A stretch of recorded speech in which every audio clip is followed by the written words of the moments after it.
감사합니다. 오늘도 이 자리에 나오셔서 함께 예배 드리시는 모든 성도님들께서 말씀 충만하시고 성령 충만하시길 주님의 이름으로 축원합니다. 시편 63편은 다윗이 유다 광야에 있을 때라는 표제를 가져 있습니다. 이 시편은 주석을 보다가 이번에 저도 알게 된 건데 초대교회가 아침 기도로 사용했다고 합니다. 그러니까 아침에 첫 시간에 올려드리는 예배 혹은 기도 때 이 시편 63편을 처음으로 사용했다는 것이죠. 그리고 아르메니아 교회에서는 청만찬을 할 때는 이 시편을 사용하며 시작한다고 합니다. 그 외에도 황금앱으로 유명한 크리스토스톰도 이 시편을 특별히 좋아했으며 시기마다 이 시편을 사랑했던 이들이 있었다라고 교회사는 기록하고 있는 것이죠. 이 시편이 쓰여진 배경은 표제어와 11절에서 왕은 하나님을 즐거워하리라는 표현으로 보아 압살롬의 반역 때 도피하던 때에 쓰여졌을 것으로 여겨집니다. 이때 다윗은 왕위와 모든 명예를 다 잃고 생명의 위협까지 느끼고 있었습니다. 그러니까 한마디로 모든 것을 다 잃은 순간이었던 것이죠. 근데 놀라운 것은 그런 때에 쓰여졌을 것으로 여겨지는 이 시편 63편에 배신으로 인한 불평과 원망은 찾아볼 수 없다는 것이 놀라운 일인 것이죠. 심지어 다윗은 이 시편 63편에서 잃어버린 왕위, 명예, 그리고 다시 왕궁으로 복귀하게 달라는 간구조차 하지 않습니다. 그러니까 시편 63편은 기도인데, 기도하는 것인데 이 기도에 소원이나 기쁨, 찬양과 교제의 내용은 있지만 간구는 없는 것이죠. 내 자신의 필요와 처지에 대한 그런 간구가 없습니다. 오히려 다윗의 마음은 그 어느 때보다 간절하게 하나님을 향하고 있고 자신의 생명과 안전과 영혼을 위해서 자신이 필요로 하는 모든 것은 오직 하나님뿐이라고 기도하고 있는 것이죠. 오늘 본문은 이렇게 시작합니다. 하나님이여 주는 나의 하나님이시라. 내가 간절히 주를 찾되 물이 없어 마르고 황폐한 땅에서 내 영혼이 주를 갈망하며 내 육체가 주를 앙모하나이다. 아멘. 1절은 다윗이 처한 현실과 자신의 영적인 상태를 보여주죠. 다윗의 현실은 물이 없어 마르고 황폐한 광야와도 같습니다. 그래서 다윗은 간절히 주를 찾는 것이죠. 자기 영혼이 주를 갈망하고 자기 육체가 주를 앙모한다고 말합니다.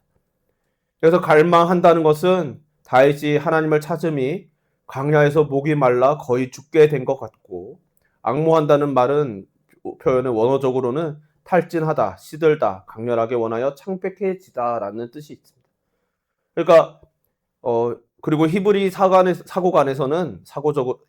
사고에서는 영혼과 육체는 분리되지 않습니다. 그러니까 지금 1절의 호소는 다윗의 영육이 모두 하나님을 갈망하고 앙모함으로 육신이 창백해질 만큼 혹은 육신이 생명력을 잃어갈 만큼 영육이 온전히 하나님을 사모하고 있다는 것이죠. 오직 이것에만 온 영육이 온 에너지, 온 생명력을 다 집중하고 있다는 것입니다. 이토록 하나님을 사모하는 다윗은 하나님이여 주는 나의 하나님이시라라고 고백합니다. 이것은 다윗이 언약으로 관계를 맺으시는 하나님을 향한 개인적이고 친밀한 고백입니다. 그는 이렇게 표현할 수 있을 만큼 하나님을 알고 있는 것이죠. 그는 하나님을 경험했고 그 선하심을 맛본 사람입니다. 그런 하나님을 경험한 사람만이 하나님은 나의 하나님이시라고 고백할 수 있는 것이죠. 이런 경험을 못한 자들은 하나님을 나의 하나님이 아니라 전능하신 하나님, 이 정도로 그러니까 피상적인 고백밖에 못하는 것이죠. 물론 그렇게만 고백한다고 해서 다 피상적이라는 이야기는 아니고 정말 하나님의 전능하심에 대해서도 이론적으로 알고 지식적으로 아니까 그 지식적인 하나님에 대해서 부를 수도 있고 고백할 수도 있지만 기도할 수도 있지만 그분이 나의 하나님이라는 전심으로를 다한 기도가 나오지 않는다는 말씀을 드리는 것이죠. 그러니까 나의 하나님은 나의 하나님, 그것도 가장 모든 것을 잃은 절망적인 순간에 나의 하나님이시라고 기도할 수 있는 것을, 고백할 수 있는 것은 바로 하나님을 알고 있다는 뜻인 것이죠. 다윗은 인간의 가장 큰 갈망은 오직 하나님으로만 채워줄 수 있다는 것을 알고 있습니다. 문제는 이런 큰 갈망, 우리 인간의 가장 큰 갈망을 우리들은 거의 느끼지 않고 살아간다는 것이죠. 왜냐하면 우리는 분주하거든요. 분주하거나 삶의 만족의 기준이 영적이지 않거나 이 정도면 된다라고 생각하기 때문입니다. 그래서 너무나 쉽게 만족하거나 혹은 정말 우리의 기준이 하나님과의 그 관계가 아니라 정말 물질적인 것들, 오늘날로 치면 뭐 자본주의적인 세상에 있는 그런 모든 자본이라든지 어떤 물건의 소유에 있는 것일 경우가 있는 것이죠. 혹은 너무나 바빠서 정신없이 분주하고 바쁘고 할 일이 너무 많아서 그것을 생각할 겨를이 없는 순간들도 있는 것이죠. 그런 까닭에 하나님께서는 고난을 보내시기도 하시는 것이죠. 그 고난을 통하여서 우리의 삶을 잠시 멈추게 하시고 우리의 삶에 불만족스럽다는 사실을 깨닫게 하십니다. 그래서 하나님께서는 정말 중요한 것을 놓치고 살아가는 주님의 당신의 자녀들 혹은 주의 백성들에게 고난을 주심으로써 깨우쳐 보게 하시는 것입니다. 그래서 이 광야라는 것을 설명할 때 이 광야를 어떤 목사님은 그라운드 제로라는 것에 비유하여서 설명하시는 거예요. 정말 모든 토음이 사라지고 그러니까 모든 우리의 분주한 마음 혹은 우리의 정말 어긋난 욕망들 그리고 혹은 정말 우리가 잘못된 이제 행복 그런 것들로부터 다 사라지는 순간들 그런 모든 영적인 소음이 다 사라지는 공간이 바로 광야인 곳이고 그 광야에 있음으로 인해서 우리가 온전히 하나님께 집중할 수 있게 하는 것이 바로 광야의 역할이라는 것이죠. 정말 그런 간절히 밝은 이 자리에 있는 저와 여러분 우리 모두가 그러한 은혜가 있으시기를 주님의 이름으로 축원합니다. 기록된 시점을 정확히 알 수 없지만 불과 얼마 전까지도 다윗은 왕이었습니다. 그러나 지금은 아들에 의해 쫓겨나 유대 광야를 지나고 있죠. 근데 이 순간 다윗은 잃어버린 왕위가 아니라 자신이 잊고 살아왔던 하나님을 향한 간절한 갈망을 발견한 것입니다. 그래서 정말 이 하나님을 아는 친밀한 친밀한 지식을 향한 갈망을 지금 드러내고 있는 것이죠.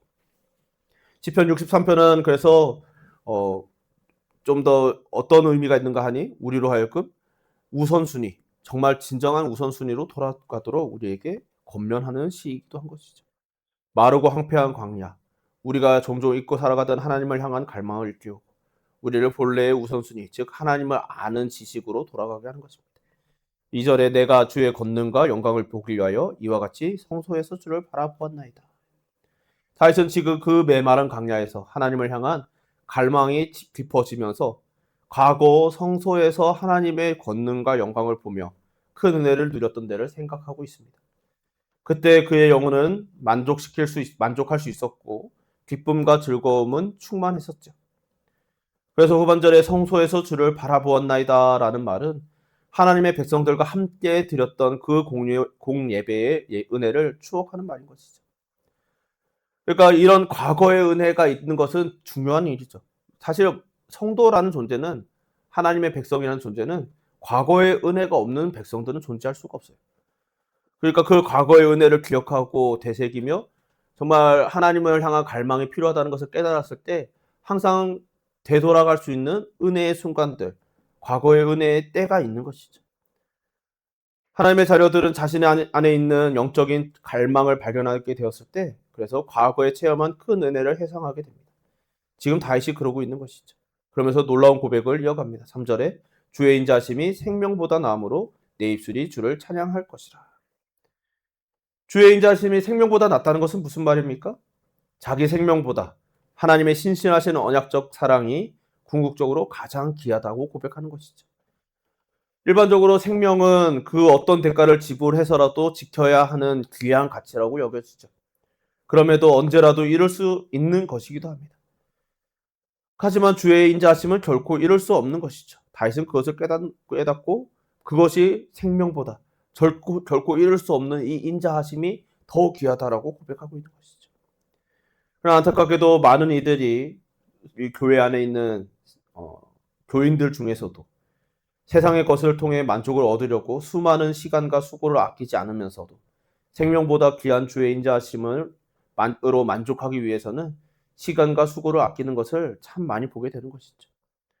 간절히 바라기는 오늘 이 자리에서 함께 예배하는 저와 여러분 우리 모두가 주의 인자하심이 생명보다 낫다는 이 말씀이 그저 입술의 고백으로 입술에 머물지 않고 삶으로 드러나며 우리의 인생으로 드러나시는 성도님들 되시기를 주님의 이름으로 축원합니다. 다윗은 현재의 갈망을 통해 과거의 은혜와 주의 인자하심을 생각하며 앞으로 내 입술이 주를 찬양할 것이라고 고백합니다. 4절이죠. 이러므로 나의 평생의 주를 송축하며 주의 이름으로 말미암아 나의 손을 들리이다. 하나님을 찬송하고 싶은 다윗의 마음은 더 나아가죠. 단지 입술만의 찬송이 아니라 평생의 찬송으로, 그리고 손을 드는 행동이 포함된 찬송으로 확장됩니다. 주의 인자하심 때문에 다윗의 갈망은 어느새 기쁨으로 채워지고 있는 것이죠. 5절은 그 고백의 절정입니다. 골수와 기름진 것을 먹음과 같이 나의 영혼이 만족할 것이라. 나의 입이 기쁜 입술로 주를 찬송하되. 오늘날에는 기름진 것이 건강에 좋지 않다고 여겨지죠. 그래서 참 기름기를 제거하거나 혹은 절제하거나 적당히 먹어야 되죠. 그러나 고대에는, 이 당시에는 이것은 가장 좋은 음식이고 기름질수록 좋은 음식이었습니다. 그러니까 다윗의 이 고백은 마치 영혼이 가장 좋은 것들로 만족하는 모습을 보여주는 것이죠. 6절에 내가 나의 침상에서 주를 기억하며 새벽에 주의 말씀을 작은 소리로 읊조릴 때 하오리니 라고. 여기 6절에서 다윗은 다시 현실로 돌아오고 있죠. 다윗이 침상에서라고 말하는 것은 시간적으로는 밤을 상징합니다. 밤을 의미하는 것이죠. 그러니까 다윗은 내가 밤에 주를 기억하겠다라고 말하는 것입니다. 여기서 기억한다라는 말은 마음에 떠오르는 것을 깊이 생각하고 묵상하는 것을 의미합니다. 다윗은 또 새벽에 주의 말씀을 작은 소리로 읊조린다고도 하죠. 읊조린다는 말은 묵상하다, 표현하다라는 뜻인데, 자기가 기억한 것을 생각하고 조용히 읊조리고 이것을 기도로 이어가는 것을 말하는 것입니다. 이것을 다윗은 밤과 새벽에, 즉 결국 밤새도록 한다라고 말하고 있는 것이죠. 7절에 주는 나의 도움이 되셨습니다. 내가 주의 날개 그늘에서 즐겁게 부르리이다. 다윗은 주님의 도우심 때문에 주의 날개 그늘에서 즐겁게 부른다고 하죠. 주의 날개는 하나님의 임재를 상징하는 그룹이나 스랍들이 가진 날개를 가리키는 것으로 여겨지고 있죠. 그리고 그것은 하나님의 넓고도 안전한 품을 상징하기도 합니다. 8절에 나의 영혼이 주를 가까이 따르니 주의 오른손이 나를 붙드시거니와. 이것이 다윗의 마음가짐인 것이죠. 여기서 가까이 따르니는 창세기 2장에 남자가 부모를 떠나 그의 아내와 합하여 둘이 한 몸을 이룰지로다 할 때 합하여와 같은 단어입니다. 그리고 이 말은 룻기에서도 사용되었는데 룻기 1장 14절에 룻이 시어머니였던 나오미를 떠나지 않고 오히려 붙잡고 유다의 땅으로 함께 돌아올 때 사용된 표현이죠. 그들이 소리를 높여 다시 울더니 오르바는 그의 시어머니에게 입맞추되 룻은 그를 좀 붙쫓았더라. 여기서 붙쫓았더라라는 단어가 바로 가까이 따르니와 같은 단어인 것이죠. 우리는 룻이 얼마나 신실하게 나오미를 가까이에서 섬겼는지 알죠. 그러니까 다윗이 나의 영혼이 주를 가까이 따르니라고 말하고 있는 것은 나는 주님을 매우 가까운 데서 모시고 섬기고 사랑하고 충성하겠습니다라는 말이 되는 것입니다. 그때 자기를 붙들어 주는 것은 주님의 오른손인 것을 다윗은 알고 있는 것이죠. 이어지는 9절에서 11절에서는 이제 분위기가 전환되고 있습니다. 하나님의 인자하심으로 영혼의 갈망이 채워진 다윗은 확신 중에 자기 원수들이 멸망하게 될 운명을 선언하면서 기도를 마치고 있는 것이죠. 9절과 10절에 나의 영혼을 찾아 멸하려 하는 그들은 땅 깊은 곳에 들어가며 칼의 세력에 넘어져 승냥이의 먹이가 되리이다. 아멘. 일반적으로 억울한 일이나 힘든 일을 겪을 때 우리는 사실 그 일을 겪게 하는 대상, 사람들에게 마음이 고정되죠. 그러니까 그 사람들에게 집중하고 그 사람을 향해 우리의 원한이 집중됩니다. 그리고 우리의 기도도 그 사람을 향한 기도가 나올 때가 많습니다. 이것이 인간의 모습인 것이죠. 근데 오늘 본문에서 다윗은 그 상황에서 자기가 잊어버리고 살아왔던 하나님을 향한 갈망을 발견하고 오직 하나님으로 충만해지는 은혜를 경험하기를 간절히 바라고 있죠. 그리고 그런 은혜를 맛보자 이제 비로소 여유롭게, 정말 아주 여유롭게 원수들에 대해서 말하고 있는 것입니다. 우리를 대적하고 우리를 힘들게 하는 사람들에게 마음을 빼앗기면 하나님을 향한 우리의 갈망은 놓칠 수밖에 없는 것이죠. 반대로 광야 같은 현실에서 그 갈망이 우리 안에 있다는 것을 알게 되면 우리의 관심은 이제 사람에게서 혹은 상황과 현실 속에서 하나님께로 옮겨지게 되는 것입니다. 이것이 언제나 믿음의 싸움을 싸우는 성도들의 삶이고 이기는 방식인 것이죠. 그러니까 참 언젠가 용서라는 것을 깊이 묵상할 때가 있었는데 참 이 용서라는 것에 대해서 성경은 용서하라고 하잖아요. 또 죄인들 서로 이제 싸우지 말고 뭐 그런 이야기들을 많이 하시는데 이게 참 쉬운 일이 아니거든요. 그 나를 괴롭게 하고 고통스럽게 하고 억울하게 하는 이들을 용서한다는 것은 쉬운 일이 아닌데 그러나 성경은 그것을 요구합니다. 그러면서 그 용서의 행위가 궁극적으로 무엇인가? 우리의 원한을 하나님께 맡겨 드리는 거잖아요. 그러니까 우리의 그 모든 초점들 그 원한과 뭐 정말 그 분한 마음들 다 하나님께 넘겨 드리고 우리는 하나님께 집중하고 하나님을 바라보고 있는 것. 사람이 아니라 나의 원수를 바라보는 것이 아니라 하나님을 바라보는 것이 성경이 우리에게 성도들에게 요구하시고 바라시고 권면하시는 거예요. 왜냐하면 우리가 그 사람들 나의 원한과 내 어려운 처지와 고난 혹은 상황과 사람들에게 집중하고 있으면 하나님을 계속 볼 수 없게 되는 것이거든요. 그러니까 하나님께서는 너의 영혼을 위하여 너의 영혼의 진정한 갈망과 진정한 행복과 진정한 회복을 위하여서 하나님을 나를 바라봐라. 나와 교제하자라고 말씀하시는 것이죠. 그것을 깨달았기 때문에 다윗은 먼저 하나님을 갈망하고 그 후에 지금 원수들에 대한 강구를 하고 있는 것입니다. 정말 11절에 왕은 하나님을 즐거워하리니 주께 맹세한 자마다 자랑할 것이나 거짓말할 자의 입은 막히리로다. 다윗은 자신을 왕으로 부르고 있죠. 3인칭으로 부릅니다.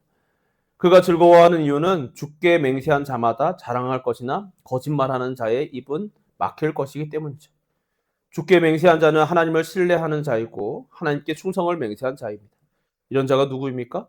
바로 하나님을 믿고 고백함으로 세례를 받은 성도들인 것이죠.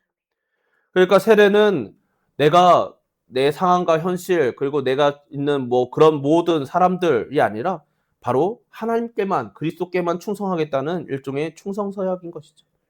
그런 자들은 자랑하게 될 것이죠. 자랑하다는 말은 원어적으로는 찬양한다는 뜻이 있습니다. 그러니까 할렐루야랑 같은 단어인 거예요.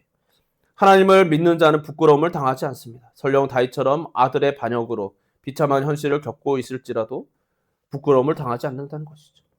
지금 다윗은 믿음으로 이것을 고백하고 있는 것입니다. 정말 객관적으로 보면 다윗은 얼마나 수치스럽고 부끄럽고 원통함으로 가득해야 합니까?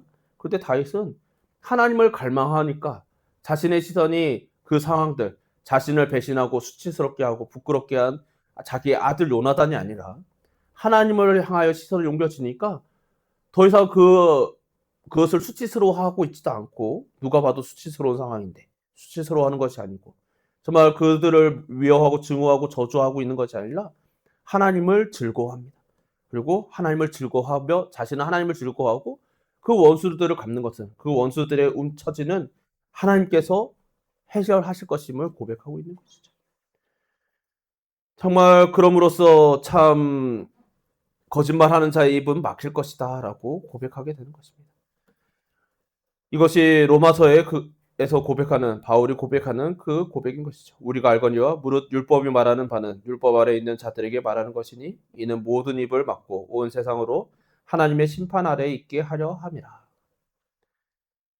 정말 분주하게 살아가다 보면 정말 우리가 이 세상에서 열심히 살아가다 보면 그리고 이제 열심히 살아간다는 것이 때로는 정말 쫓기듯이 살아가는 것이기도 하죠. 그렇게 살아가다 보면 참 우리는 우리 안에 놓여 있는 하나님을 향한 갈망이 있다는 것을 하나님께서 우리에게 심어 주시고 또 깨워 주신 그 갈망이 있다는 사실을 잊고 사는 순간들이 있습니다. 우리는 피곤하고 지친 마음을 정말 우리의 마음과 육신을 영욕을 다양한 방식으로 채우려고 하죠. 다양한 방식들이 오늘날 발전해 있는 수많은 문명들인 것임을 우리가 알고 있죠. 그것에서 우리들 그리스도인들도 자유롭지 못합니다. 정말 우리 인간이 세상에서 보여주는 수많은 문화들, 또 여러 가지 물질 문명들 이런 것들을 우리들도 누리며 그것으로 인한 만족을 어느 정도 누리고 있는 것이죠. 그러나 이런 것들로 인해서 우리들이 하나님의 우리에게 진정한 갈망, 꼭 채워야만 하는 갈망이 있다는 것을 영혼의 갈망을 채우지 못하는 순간들이 있는 것입니다. 그것이 바로 하나님을 향한 갈망인 것이죠. 그리고 이 갈망은 하나님께서만이 채워줄 수 있는 갈망이기 때문에 정말 우리가 반드시 하나님을 만나야만 하는 것이죠. 그래서 하나님께서는 때때로 우리를 강제로 멈춰서게 하십니다. 다윗은 그 사실을 깨달았던 것이죠. 가장 인생의 절망적인 순간, 수치스러운 순간, 정말 가장 분노할 수 있는 그 순간에 그는 그 분노에 잠식되거나 그 분노에 된 상황이나 혹은 자신을 수치스럽게 만들고 정말 모든 것을 잃게 만든 그 원수 같은 자들을 바라보고 있는 것이 아니라 하나님을 바라보며 아, 내가 안주하고 있었던 혹은 내가 머물고 있었던 이 모든 것에서 다 잃고 내려놓게 되고 정말 모두 아무것도 없는 모든 것을 잃은 그 광야에서 하나님을 바라보는 갈망을 회복하고 있는 것이죠. 이것이 하나님께서 성도의 인생을 이끄시는 방법인 것입니다. 참 그래서 성경은 언제나 광야라는 이 키워드가 사라지지 않는 것 같아요. 그래서 우리를 강제로 멈춰 세우시고 광야를 이끌어 가시고 그래서 왜 우리가 굳이 이런 광야 같은 험악하고 어려운 세상에 이런 현실을 처해야 하는가라는 그런 탄식이 절로 들 만한 그런 순간들로 우리를 이끌어 가시는 것이죠. 그러나 그 모든 것이 하나님께서 우리를 이끌어 가시는 방법임을 믿으시기를 주님의 이름으로 축원합니다. 호세아 선지자는 하나님께서 호세아 선지자에게 이런 말씀을 해 주셨어요. 호세아서 2장에 그러므로 보라 내가 그를 타일러 거친 들로 데리고 가서 말로 위로하고. 여기 거친 들이 광야인 것이죠. 하나님께서 우리는 광야가 때로는 원망할 만한 하나님 왜 광야입니까라고 할 만한 곳이지만 호세아 선지자에게 말씀하시는 것은 그 거친 들, 그 광야가 내가 너희들을 위로하기 위한 곳이다라고 말씀하시는 거예요. 간절바라기는 오늘 함께 예배하는 저와 여러분 우리 모두가 광야 같은 현실을 지날지라도 거친 들에 있다 할지라도 그곳이 절망의 공간이 아니라 은혜의 공간이 되어 하나님을 온전히 누리시는 주의 백성들 되시기를 주님의 이름으로 축원합니다. 우리 찬양 한 곡 같이 부르고 같이 기도했으면 좋겠습니다. 우리 광야를 지나며라는 찬양인데요. 우리 가사를 생각하고 말씀을 생각하면서 찬양합시다.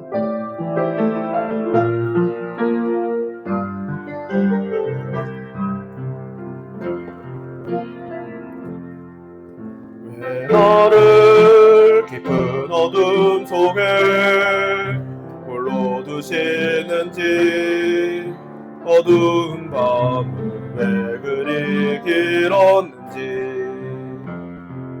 나를 고독하게 나를 낮아지게 세상 어디도 기댈 곳이 없게 하셨네. 광야에 서 있네.